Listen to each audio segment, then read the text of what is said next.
Hello, everyone. Welcome to AgFlow first webinar. My name is Hugo Boudet. I will be presenting to you today. Je sais.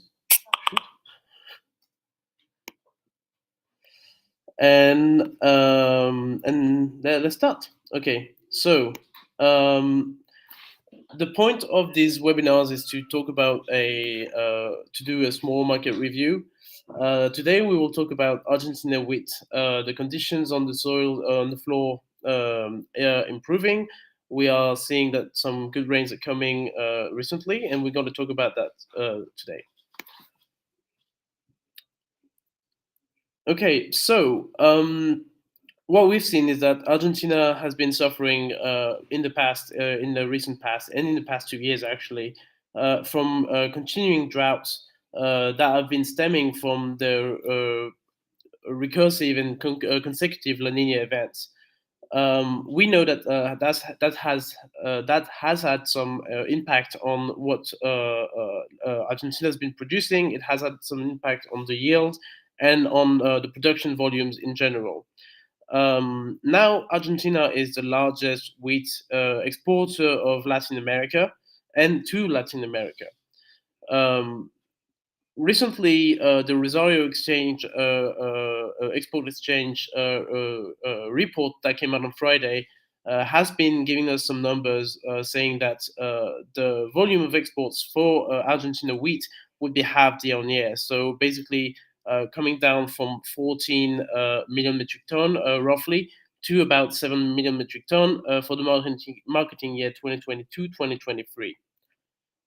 So, if according to USDA, Argentina exports about 12 million metric ton of wheat every marketing year.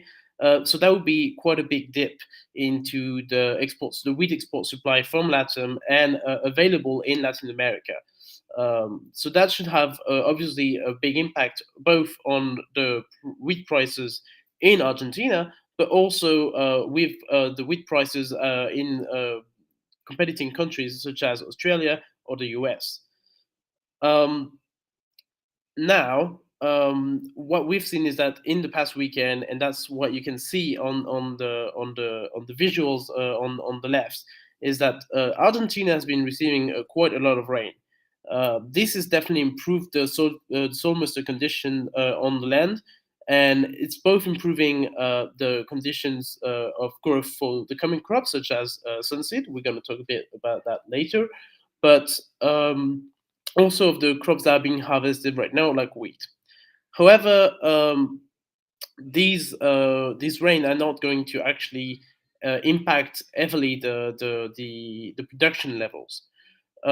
So we know that Argentina has been uh, improving these conditions, but it will not have a direct impact. Some people have been quoting 8.4 million metric tons of exports, but overall, we know that this will lead to a deep in the market that some countries like the US or Australia will have to fill. Now, what I want to show you is what we see with the data from AgFlow. So let me just show you what we have on the dashboard tool from the platform.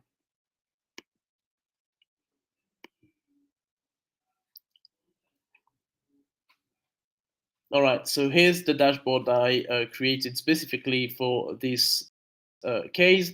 So first off, we've got Argentina wheat FOB prices versus Australia with wheat FOB prices and US wheat FOB prices. So let me just zoom in on that.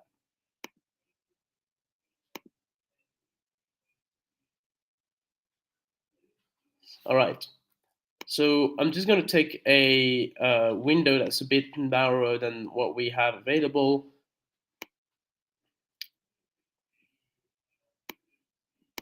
Oh, there we go. All right. So what we see here is that we have wheat FOB Argentina, so in yellow, this one here. We have Australia in orange here, and the US in red here. Sorry.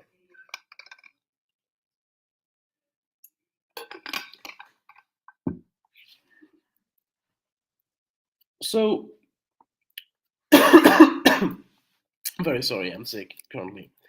Um, what we see is that the US, which Argentina, which was the most competitive, sorry, the least competitive recently.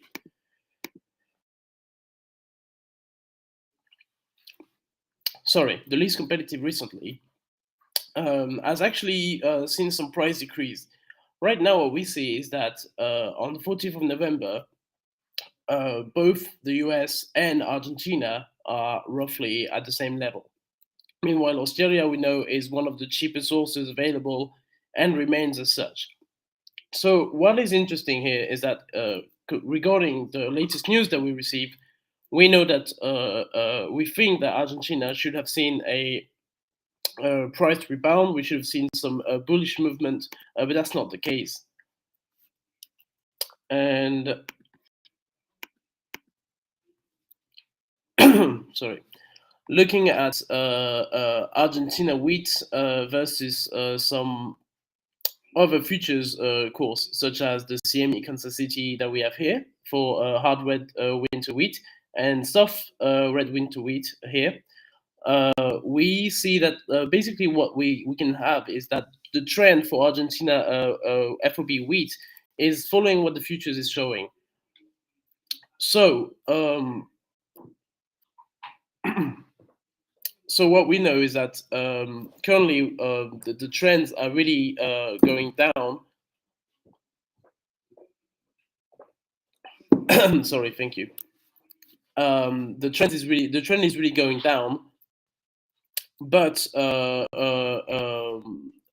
that goes along what we see on the CME market. Sorry. Now, if we have a quick look at what we see with the Panamax freight rates, we have an interesting we have an interesting graph. So let me just expand on that.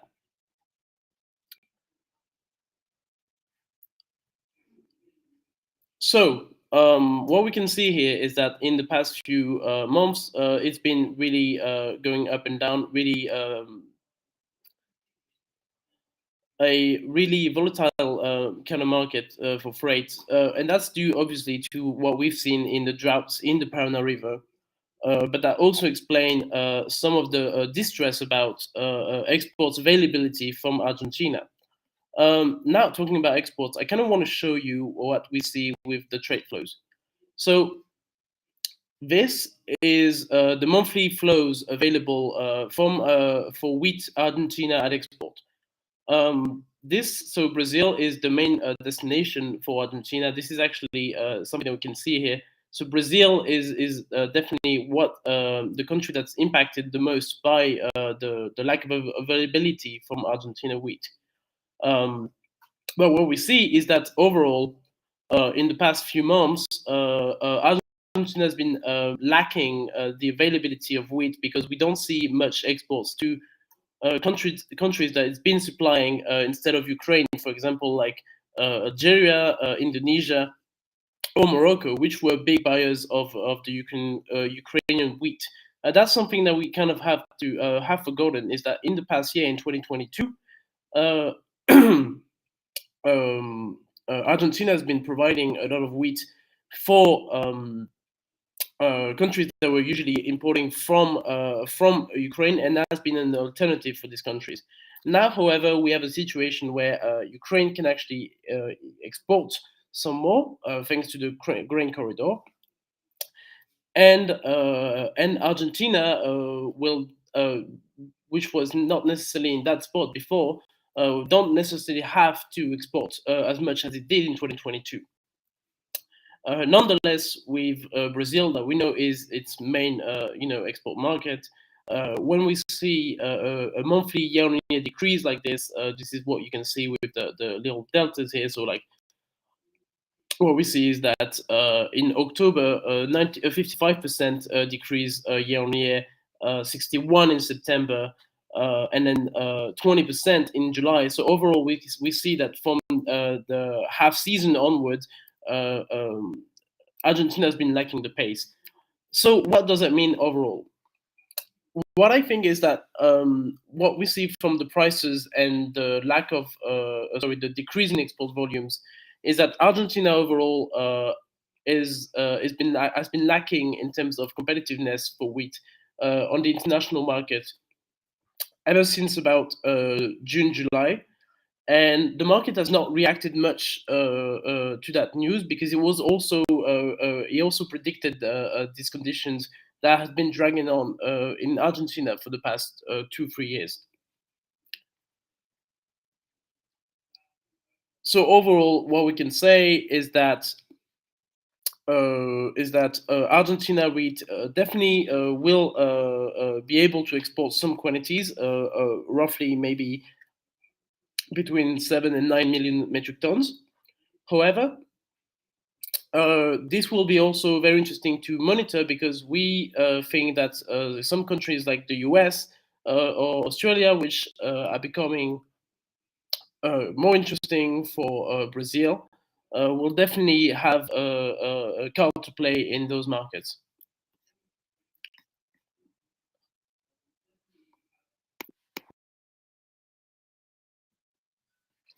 Now, I just would like to finish with a few tweets from our network. So,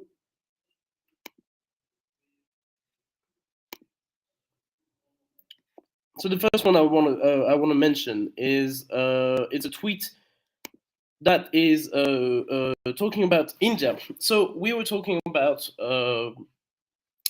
Australia. We were talking about the US as potential alternative for Argentina. However, India was also in the talks, as you might remember, in about March, April last year, where we talked about countries that would be a substitute for Ukraine wheat. What we see here is from Rita Bias is that India could be actually uh, be able to provide this export effort that it wasn't really able to last year, as it basically will be planting more. So very interesting to follow. It also shows that right now we have dynamics that are really changing in the market in terms of exports and imports. So India is in a good position to be able to provide wheat for Southeast Asia and the Middle East, both markets which are quite important, or at least were quite important for Argentina in 2022. Alongside that, we have another comment from Rita Bies, which is telling us that according to Softcon, the Russian wheat exports should be capped due to both a strong ruble and also export duties. What is interesting is that we know that Russia has been kind of like dipping in and out of the grain corridor. However, they might actually found some interest uh, uh, in the grain corridor, which will probably allow them to reduce the demand on the product and also eliminate that backlog that they have been accumulating, um, as according to what Rita's been saying. So I think that actually Russia is eyeing this deal with a little bit more, tactical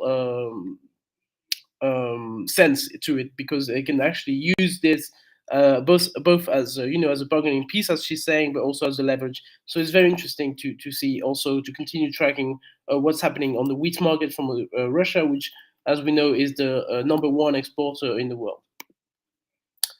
Now, as I was mentioning earlier, Vessel Kaya, which is a Sunseed contributor in Turkey, um, has been talking about Argentina as well. So he's been mentioning the fact that the sunset production in Argentina will actually benefit a lot from the rains that we've been mentioning earlier on, and that's because with the planting currently happening, it's a critical stage for those crops to benefit from the soil moisture. And as we know, Argentina has been really good at providing sunset products throughout the world, especially in countries such as India, which have a very high demand for oilseeds and veg oils. And therefore it's really interesting to continue monitoring that, as despite having the grain corridor, the Black Sea and Ukraine specifically are still in a bit of a limbo situation.